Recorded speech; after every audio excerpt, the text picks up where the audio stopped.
Bonjour à tous, je m'appelle Aurélie. Mon travail consiste à vous accompagner dans l'évolution de votre carrière. Après avoir constaté que de nombreuses personnes cherchent à découvrir de nouveaux métiers, j'ai décidé de partir à la découverte de salariés et de chefs d'entreprise qui acceptent de partager avec nous leur expérience. Chez Super Compétences, nous mettons notre expertise à votre service pour que vos projets prennent vie. Je suis très contente de vous partager l'enquête métier du jour. Vous êtes prêts? C'est parti! Bonjour à tous et bienvenue dans cet nouvel épisode. Aujourd'hui, je suis en compagnie de Karine qui va nous présenter son métier de gérante de centre de bien-être. Bonjour Karine. Bonjour à tous. Est-ce que tu peux nous te présenter? Oui, donc je suis Karine. Je gère le centre de bien-être Le Cocon de Cléa à Saint-Bénigne. Ça va faire 15 ans que ça dure cette aventure. Voilà, D'accord. déjà. Ok. Qu'est-ce que vous faites au quotidien? Du coup, c'est très large puisque je suis la seule gérante. Donc, ça part de quand même la partie ménage aussi, clairement, très tôt le matin avant que tout le monde arrive, en passant par, bien sûr, la comptabilité, la gestion d'équipe avec les plannings des horaires, la mise en place de nouveaux soins et puis la gestion du planning rendez-vous et de mes propres rendez-vous avec les clients. Donc du coup, des journées bien Des chargées journées très chargées, oui. qui commencent tôt et qui finissent tard? Voilà, oui. Bon, généralement, moi, je suis sur un rythme 5h22, 22h30. Oh là là. Bon, faut être endurant. C'est un métier où il faut être endurant de toute façon. D'accord. Vous gérez combien de personnes? 4. 4. D'accord. Et donc du coup, tu travailles en équipe du coup. C'est un peu de travail en Oui, équipe et ouais, oui, puis... parce qu'on essaye. Alors, tout le monde a à peu près sa même amplitude horaire, mais sur la journée, on essaye de tourner. Par exemple, qu'il n'y ait pas une personne qui fasse trop de massages sur la même journée, une autre qui soit trop côté magasin aussi, parce que bon, il y a d'autres choses à faire. Donc, j'essaye d'équilibrer au niveau des prestations pour tout le monde, en fait. Quel type de prestations on trouve? Nous, essentiellement les massages, donc c'est vraiment notre cœur de métier, tout ce qui tourne autour du soin avec l'eau, en fait, le spa jacuzzi, le hammam, un petit peu de sauna aussi pour le côté chaleur. Ça peut être dans des rituels complets, en fait, et bien sûr après les plus classiques, épilation, soins visage. Voilà, de l'accompagnement aussi aux personnes qui ne se sentent pas forcément bien. Dans chaque soin, on prend vraiment le temps de discuter avec elles, de les mettre à l'aise. Et puis des fois, on sert un peu j'allais dire, l'endroit où elles déposent un peu tout leur sac et tous les trucs un peu lourds, quoi. Ouais. Un peu confident, Ouais, confidente, si... cherchez mon mot, merci, ouais. Confident, Confidente. c'est ça. Donc, quelles sont les compétences nécessaires pour ce travail? Beaucoup d'empathie, je pense que ça c'est vraiment nécessaire pour être justement à l'écoute, comme on disait juste avant. Tout ce qui est la partie technique, parce que faut savoir masser, il faut savoir faire un diagnostic visage et le soin qui va avec. De l'organisation aussi, il faut pas mal de compétences en organisation parce que chaque personne, nous, est assez indépendante. C'est-à-dire, j'interfère jamais trop dans le planning. Les personnes de l'équipe savent ce qu'elles ont à faire, de la préparation de leur salle à l'accueil des clients jusqu'à la fin du soin. Donc voilà, je m'immisce pas trop dans ça. Donc savoir s'organiser sur sa journée de travail. De l'endurance, du coup, on parlait, parce que c'est quand même un métier où tu es toute la journée debout. Il faut pouvoir enchaîner différents soins. Et quand on n'enchaîne pas les soins, faut faire du nettoyage de salle, parce que l'hygiène, faut que ça soit C'est irréprochable. primordial. Voilà, primordial. Et voilà, puis garder le sourire toujours, même quand on est un peu fatigué, même quand on est contrarié. Parce que les gens, ils viennent pour ça, pour se détendre et pour nous voir Ouais. sourire. Faire la tête, quoi. C'est ça. D'accord. Quel diplôme ont les personnes qui travaillent au centre? Alors, on a 2 bacs pro, enfin dont moi d'ailleurs.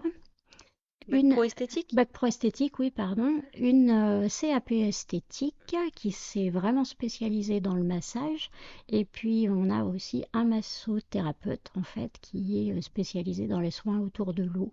D'accord. Donc, le spa, le hammam, tout ce qui est enveloppement, etc.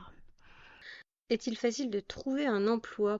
Oui, j'allais dire, ça reste un milieu où il y a beaucoup de clientèle à l'heure actuelle. Ceux qui cherchent pas forcément d'emploi peuvent aussi se mettre à leur compte pendant un temps. Après, je pense qu'il faut pas lésiner sur le diplôme. C'est vrai que par exemple, juste le CAP, ça peut être vraiment juste. On cherche des personnes assez autonomes quand même quand on recrute. Donc déjà le niveau bac pro ou BP, c'est vraiment mieux. D'accord. Est-ce qu'il y a une possibilité d'évolution de carrière? Après, dans les centres plus grands, oui, il y a toutes celles qui gèrent les équipes, justement, en spa manager. Ok. Et maintenant, il y a même un cursus spécifique spa manager qui existe après le bac pro ou le BP sur un an. D'accord. Quel est le parcours pour parvenir à être Alors, gérante? oui, ce que j'allais dire, gérante a un bon bac pro et une bonne base de comptabilité parce que ça reste quand même le nerf de la guerre. Il faut arriver à être rentable et à s'en sortir là-dessus. Mais sinon, déjà, voilà, un bac pro, une structure à ouvrir et ça suffit, ouais. D'accord. Est-ce qu'il y a un diplôme exigé pour être gérant? Le minimum, c'est le CAP, par contre, ouais, en esthétique. Donc c'est pour être dirigeant de... Ouais, ouais, ouais, pour ouvrir son salon déjà. Des fois, on voit des personnes qui sont masseurs. Ouais, alors normalement, Ils peuvent pas ouvrir. s'ils ne proposent que des prestations de massage, c'est OK.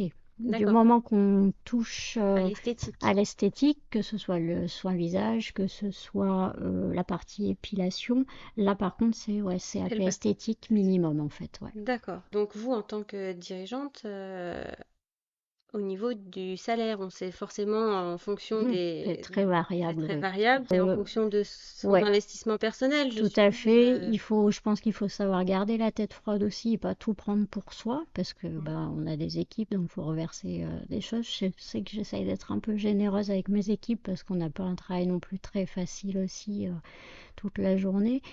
Pendant très longtemps, je me suis quasiment pas pris de salaire. Je vais être très honnête, pendant plus de 8 ans en fait, où genre je prenais 200-300 euros parce que je réinvestissais derrière. C'était les premières années.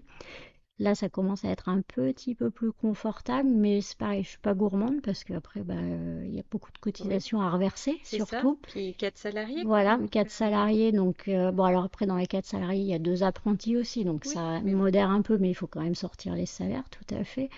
C'est clair qu'il faut pas voir ça ramener au SMIC horaire, parce que sinon on pleure. On pleure vraiment. Pour être clair, au mieux des mois, quand j'arrive à prendre 1400 euros net, voilà, pour peut-être 90 heures dans la semaine, du coup. Ça. Oui, Mais je préfère être honnête, parce que c'est ça, et c'est une passion. voilà. Après, sûrement, il y en a qui se prennent plus, mais à côté de ça, je trouve que ça ficelle aussi beaucoup si on veut réinvestir dans du matériel. C'est ça. Nous, on investit beaucoup dans le côté déco-zen aussi, parce que les gens aiment bien quand ça change. Et puis, j'aime bien faire découvrir des nouvelles marques, donc voilà, j'investis puis- beaucoup dans les produits aussi. Puis dans les formations aussi, Et parce dans qu'il les faut rester formations, toujours tout à formé, fait. c'est Nous, ça? généralement, on tourne pour chacune des personnes de l'équipe à 3-4 formations à l'année. D'accord. Donc, effectivement, c'est un budget aussi, ouais. Très bien. Est-ce que tu as quelque chose à ajouter, un conseil pour les personnes qui nous écoutent? Non, de jamais se démoraliser, parce que des bâtons dans les roues, on en a tout le temps, de toute façon. Donc, croire en son projet, se lancer, même si c'est démarré à petite échelle. Moi, mon tout premier institut, et encore, il était quand même déjà pas si petit que ça, quand je vois avec le recul. C'est savoir démarrer, se donner des objectifs au fur et à mesure, pas trop d'un coup, parce que sinon on se démoralise. Et puis d'avancer comme ça, d'y mettre vraiment beaucoup de passion. Je pense que moi, c'est ce qui a sauvé le truc, c'est que j'y mets toujours beaucoup, beaucoup de passion. Être soutenu. Ouais, soutien, voilà. Alors ça, j'en parle encore pas trop parce que tout le monde n'est pas soutenu. Moi, C'est ça. j'ai des amis qui sont dans la profession et voilà, qui ont fini même par divorcer, parce que c'est très prenant. On est dedans tout le temps. Donc Oui, parce qu'on n'a pas abordé le week-end aussi, hein, on est Ah oui, d'accord? moi c'est jusqu'au dimanche midi, oui, que je travaille. Parce que une fois fermé, il y a la comptabilité, il y a les commandes à repasser et tout. C'est ça. Donc ouais, nous c'est. Vous accueillez le public jusque le Non, dimanche midi? non, on est fermé aussi les lundis et les mercredis, mais justement, il faut tout ça pour paperasse. faire toute la compta. Alors après, voilà, nous on a les sites aussi associés à l'activité, donc c'est beaucoup de travail. Mais en tout cas, c'est mieux si on intègre toute la famille dedans, c'est clair. Au moins pour avoir du soutien ou des idées. C'est ça. Eh bien, je te remercie. Merci à toi. Merci d'avoir écouté ce podcast. Vous retrouverez les liens de notre invité du jour en description. Vous trouverez également l'enquête métier du jour en version PDF dans les notes de l'épisode. Si l'interview vous a plu, n'hésitez pas à la relayer autour de vous et de la noter sur votre application de podcast préférée. Vous pourrez retrouver l'ensemble de nos services sur supercompétences.fr. Si vous voulez partager votre métier, prenez contact avec moi pour que nous puissions en discuter. Je reste également disponible pour parler avec vous de vos projets de reconversion professionnelle. Je vous donne rendez-vous au prochain épisode. Belle journée!